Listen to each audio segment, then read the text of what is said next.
They told you everything was waiting for you.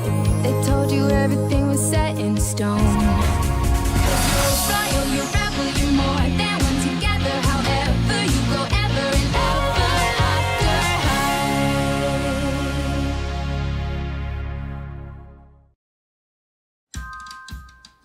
Et c'est ainsi que moi, le professeur Jack Peynimble, je m'apprêtais à sauter par-dessus le chandelier quand je me suis aperçu que ce n'était pas une bougie, mais plutôt un nid rempli de bébés dragons cracheurs de feu.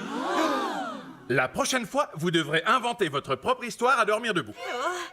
Le problème, c'est que je suis sous l'emprise d'un sort qui m'empêche de mentir. Et du coup, je ne sais pas déformer la vérité. Bon, pourquoi tu ne raconterais pas une histoire vraie, mais tellement dramatique qu'elle en deviendrait presque incroyable? Bonne idée.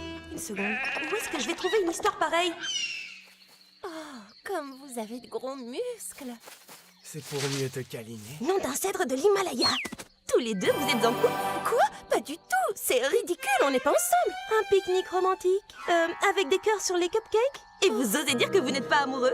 Ce n'est pas du tout romantique. C'est que c'est mon oncle qui les a fait. Ah oui. Et ça alors? Vos initiales gravées dans un cœur? On n'y est pour rien. C'est sûrement ce pivert là-haut. Méchant pivert. D'accord. Alors, comment expliques-tu ceci? Ashline, je suis heureux qu'on s'aime en secret. Je t'embrasse, Hunter Huntsman. Allez, avouez-le. Tu as écrit ça pour moi. Quand le professeur Nimble me demandera s'il m'est arrivé quelque chose de dramatique, je n'aurai pas le choix. Je révélerai à tout le monde que vous êtes amoureux. Je suis incapable de mentir. Bah alors, qu'est-ce que tu vas faire? Nom d'un cèdre de l'Himalaya. Je crois que j'ai une idée. Je me promenais dans les bois et j'ai vu quelque chose de vraiment génial. Alors, j'ai vu un cœur et Ashline en train de pique-niquer en coquette. Bon, Cette fille, elle est dingue. c'est justement pour ça qu'on l'aime. Ça, c'est vraiment vieux, franchement.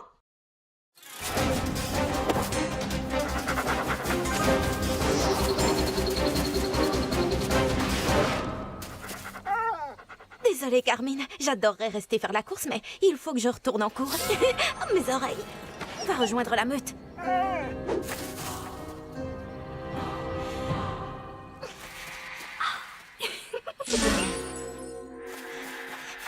Tu as battu ce loup à la course. Je me demande comment tu as fait.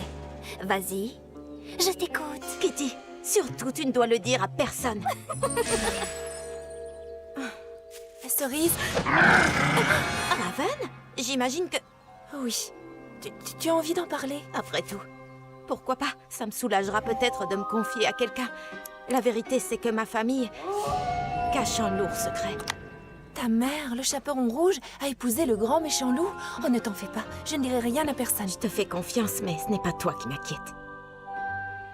On fait des tours de terrain aujourd'hui. Vous verrez que c'est très utile quand on a une bonne brochette de boulanger fou à cette hausse. On y va? À vos marques, prêts? Kitty.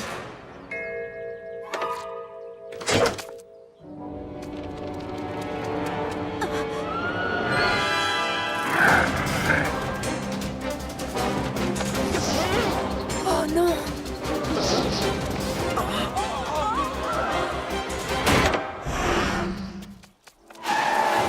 Dis donc, Cerise! Il y a quelque chose que tu voudrais nous dire?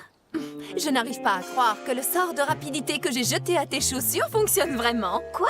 Démonstration. Raven, merci. N'aie pas peur, Kitty, ça va se calmer. Enfin, peut-être. Et voilà les chaussures. Tu peux faire un gros câlin à ton héros. J'espère que c'est toi, Hunter. Bien sûr, ma puce. Merci de me les avoir apportés. Maintenant, il faut que tu files.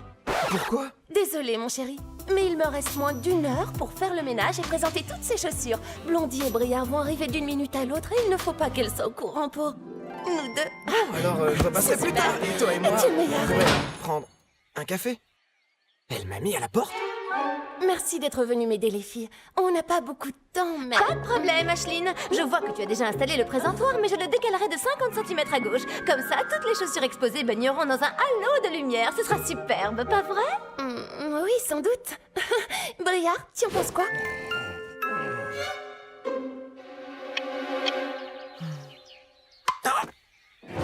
Pesky. Oh, oh, tu ne paies rien pour attendre. Et voilà pourquoi les pantoufles de verre sont totalement passées de mode. Tu vois ce que je veux dire? Pesky. Ah, là, tu exagères. Viens ici. Ah.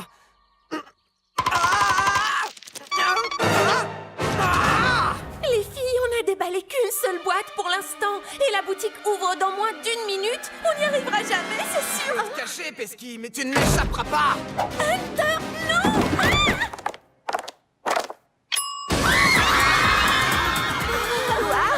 En échange de notre aide, tu nous offres une paire gratuite?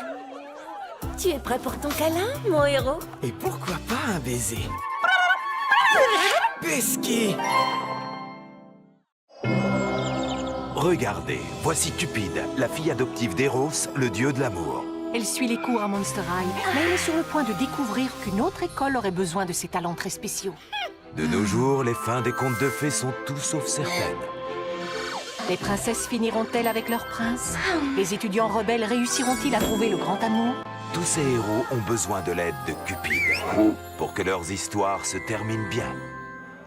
Bonjour, gente prêtresse de l'amour. Je me présente, je suis le prince Crapaud, 2e du nom, et j'ai désespérément besoin de tes conseils. Je sais de quoi les crapauds ont besoin pour devenir des princes. Non, gente dame, non, je...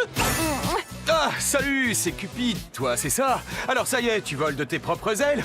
Oh, quand je ne sais plus quoi dire, je me retransforme en... Zut! Si seulement j'avais les mêmes dons de poète quand je suis sous forme humaine. Malheureusement, je suis bien trop nerveux dès que paraît Briard Beauty. Tu sais quoi? J'ai une idée. Dis-moi ce que tu ressens pour Briard. Eh bien, personne ne peut... Prince Crapaud, c'est toi l'admirateur secret qui m'a donné rendez-vous ici? Non, parce qu'écoute, d'abord tu m'envoies une boîte de chocolat remplie de mouches. Ensuite, tu m'offres un bouquet puant d'herbes vaseuses. Je suis désolée, mais je n'ai vraiment pas envie d'aller à ce bal avec toi. Ma chère et tendre Briard, la beauté de cette nuit est tellement incomparable avec la beauté que tu dégages. Prince Crapaud, tu ne m'avais jamais rien dit d'aussi poétique. Salut, Cupide. Dexter. Et alors, tu as autre chose à me dire? Oups. Tu es carrément trop... Enfin, je veux dire... Zut! Oh.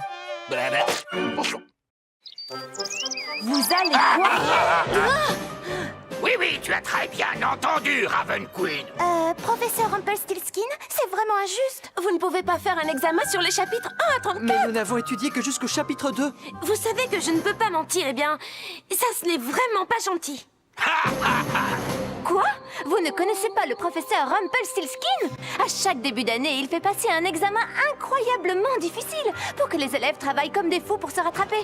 Pour lui, c'est comme de la paille qui se change en or. L'examen est demain matin, regardez, le stress commence déjà à me fendiller. Écoutez, je pourrais vous faire réviser.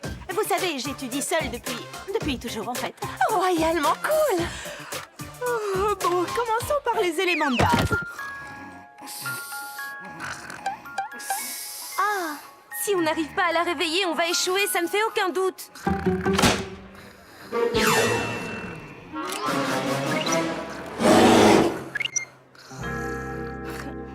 C'est pas de veine si seulement elle étudiait aussi sérieusement qu'elle fait la fête. Ah, j'ai trouvé.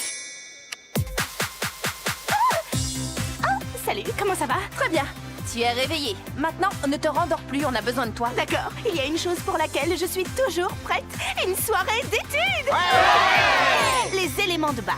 Il y a la poussière d'elfe et le feu de dragon et... Poussière d'elfe et feu de dragon.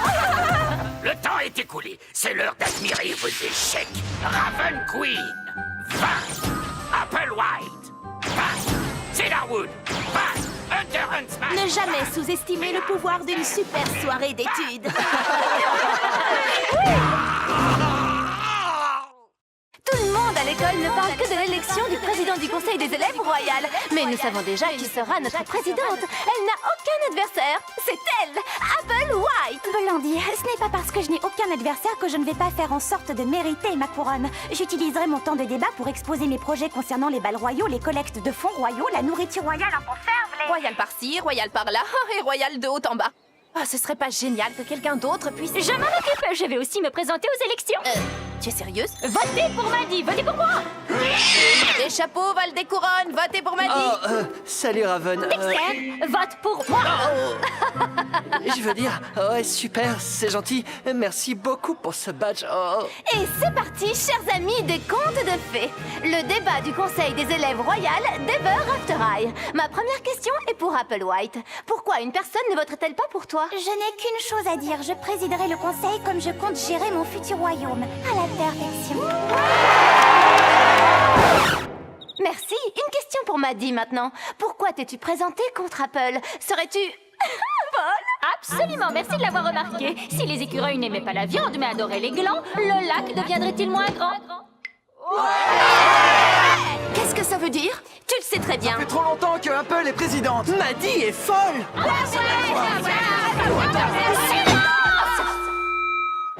Moi, je viens d'avoir une idée démentielle. Ce serait vraiment génial que le conseil décide d'agrandir les portes du château pour ceux qui sont un peu plus grands que la moyenne. Je crois que c'est tout à fait envisageable, mais je dois vérifier ça avec la coprésidente. Si l'entrée de la tanière de l'ours était ensoleillée, cela pourrait-il inverser les marées? Je ne te le fais pas dire.